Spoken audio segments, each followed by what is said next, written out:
السلام علیکم ورحمۃ اللہ وبرکاتہ۔ اعوذ باللہ السمیع العلیم من الشیطان الرجیم من حمزہ ونفخہ ونفثہ۔ بسم اللہ الرحمن الرحیم۔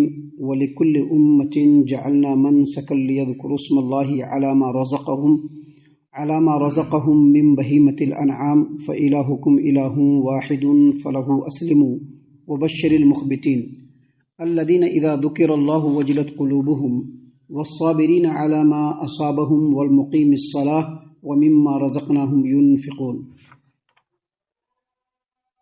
ہم نے ہر امت کے لیے قربانی کا ایک طریقہ مقرر کر دیا ہے تاکہ جو جانور ہم نے انہیں عطا کیے ہیں ان پر وہ اللہ تبارک و تعالیٰ کا نام لیا کریں۔ قربانی کے مختلف طریقوں کے باوجود لوگوں، تم سب کا دین ایک ہی ہے، تمہارا معبود صرف ایک ہی اللہ ہے، لہٰذا اسی کے فرما بردار بن جاؤ، اور اے نبی صلی اللہ علیہ وسلم اللہ کے حضور حاضری دینے والوں کو بشارت دے دیجیے۔ یہ وہ لوگ ہیں کہ جب اللہ کا ذکر کیا جائے تو ان کے دل سہم جاتے ہیں، اور اگر انہیں کوئی مصیبت پہنچے تو اس پر وہ صبر کرتے ہیں، نمازوں کو قائم کرتے ہیں، اور جو کچھ ہم نے انہیں دے رکھا ہے اس میں سے وہ خرچ کرتے ہیں۔ محترم سامعین اکرام، سورۃ الحج سورہ نمبر 22 اور اسی سورت سے ابھی آپ کے سامنے آیت نمبر 34، 35، 34، 35 یہ دو آیات آپ کے سامنے تلاوت کی گئی۔ بفضل اللہ، بعون اللہ، بتوفیق اللہ، دونوں آیتوں کا ترجمہ بھی آپ تمام کی خدمت میں پیش کیا گیا۔ سامعین اکرام، حج کا بیان چل رہا ہے اور درمیان میں اللہ تبارک و تعالیٰ نے مکہ والوں کے لیے، تمام انسانوں کے لیے، ہم مسلمانوں کے لیے بہت ساری نصیحتیں بیان فرمائی ہیں۔ دیکھیے، اللہ نے فرمایا وَلِكُلِّ أُمَّةٍ جَعَلْنَا مَنسَكًا لِيَذْكُرُوا اسْمَ اللَّهِ عَلَى مَا رَزَقَهُم مِّن بَهِيمَةِ الْأَنْعَامِ، اور ہم نے ہر امت کے لیے قربانی کا طریقہ مقرر کر دیا ہے، جو جانور انہیں ہم نے عطا کیے ہیں ان پر وہ اللہ کا نام لیا کریں۔ مطلب یہ ہے کہ جو قربانی ہم لوگ کرتے ہیں، یا حج کے موسم میں جو حاجی مکہ کے اندر جاتے ہیں اور وہاں قربانی کرتے ہیں، اللہ نے یہ بیان فرمایا کہ جو قربانی کا طریقہ ہے، یہ قربانی ہم نے ہر امت کے لیے بالکل مشروع کر دیا ہے۔ ہر امت کے لیے اس کے دین کا لازمی جز ہے کہ وہ اللہ کے راستے میں جانور کو قربانی کیا کرے۔ طریقے الگ الگ رہے ہیں، لیکن قربانی جو ہے وہ ہر امت کے لیے اللہ تبارک و تعالیٰ نے مشروع قرار دیا ہے۔ ہر امت میں قربانی کرنا یہ لازمی جز ہے، لیکن طریقے مختلف ہیں۔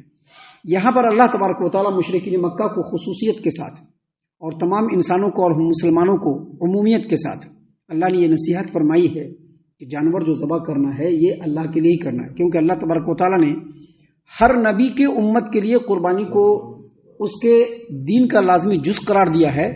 لہذا جب قربانی کرے انسان تو صرف اللہ تبارک و تعالیٰ کے لیے کرے، اللہ کے علاوہ بتوں کے لیے آستانوں پر جا کر کے، دیولوں کے سامنے، یا غیر اللہ کے نام پر، یا فلاں بابا کے نام پر، یا غوث الاعظم کے نام پر جو لوگ قربانی کرتے ہیں، یہ شرک فی العبادت ہے۔ کیونکہ قربانی، نذر و نیاز اور اس طرح کی جو چیزیں ہیں یہ مالی عبادتوں میں سے ہے، اور عبادت کو اگر غیر اللہ کے لیے کیا جائے، اللہ کی ہستی کو چھوڑ کر کے دوسری چیز کے لیے اگر قربانی کیا جائے تو یقینی طور پر یہ شرک ہوگا۔ ہم آپ کو یہ بھی بتا دیتے ہیں کہ اللہ تبارک و تعالیٰ کے نام پر ہی اگر ایسی جگہ پر جا کر کے جانور قربانی کیا جائے جہاں پر غیر اللہ کے لیے قربانی کیا جاتا ہو، کس کے لیے قربانی کر رہے ہیں؟ اللہ کے لیے، لیکن کہاں پر کر رہے ہیں؟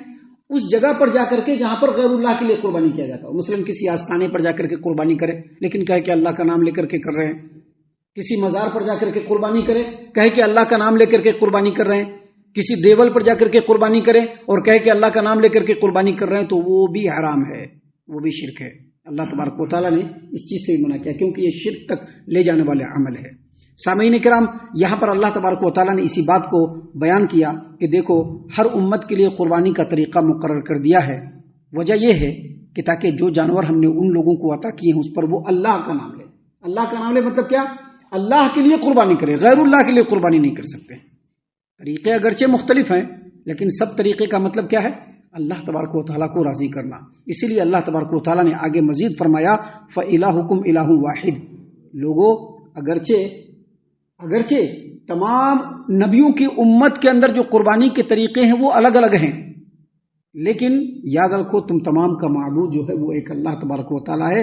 فلہ مسلمون، لہذا اس کے سامنے جھک جاؤ، دوسروں کے سامنے نہیں جھکو، دوسروں کے حکموں کے آگے مت جھکو، اللہ کے حکم کے آگے جھک جاؤ. اور آگے اللہ نے فرمایا وبشر المخبتین، اور اے نبی صلی اللہ علیہ وسلم آپ ان لوگوں کو جو اللہ تبارک و تعالیٰ کے حضور حاضری دینے والے ہیں ان لوگوں کو آپ خوشخبری سنا دیجئے. یہاں پر مخبتین، یہ مخبتین جو ہے یہ مخبت سے ہے، مخبت کی جمع ہے مخبتین. مخبتین جو ہے یا مخبت یہ اخبت سے ہے، اور اس کا جو اصل ورڈ ہے یہ خبت.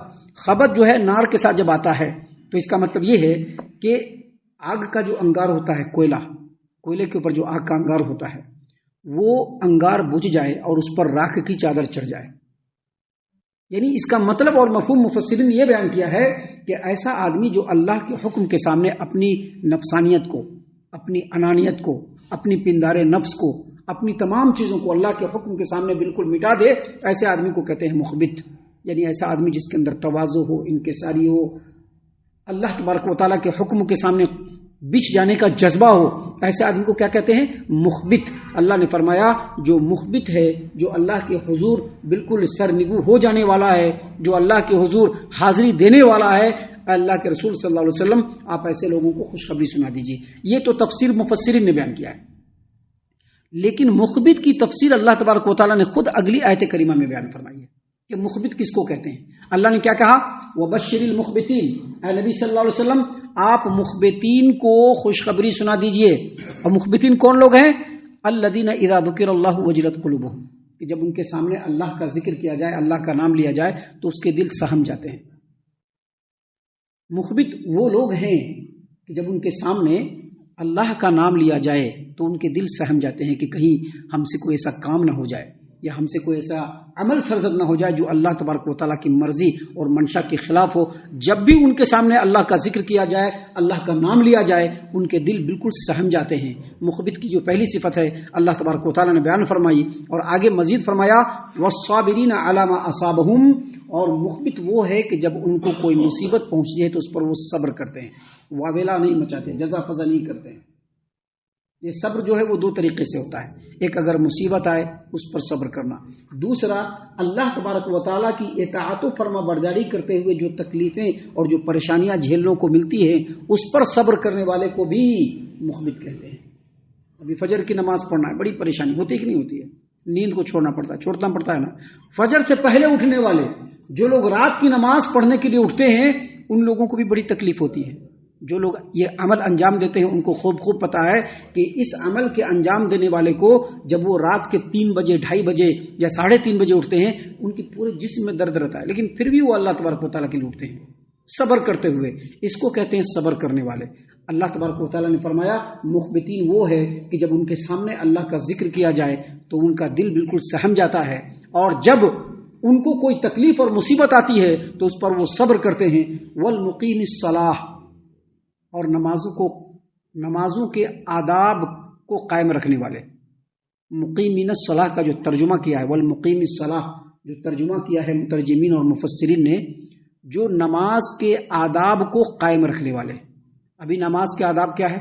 نماز کے آداب یہی ہیں کہ جب نماز پڑھنے کا ارادہ ہو، جب نماز پڑھنے کا وقت ہو تو وقت سے پہلے وضو کر کے ظاہری اور باطنی سے پاک ہو کر کے، ظاہری اور باطنی ناپاکیوں سے پاک ہو کر کے انسان اقامت سے پہلے مسجد میں پہنچے اور باجماعت نماز کو قائم کرے. یہ نماز کے آداب کو قائم کرنے والے لوگ ہیں.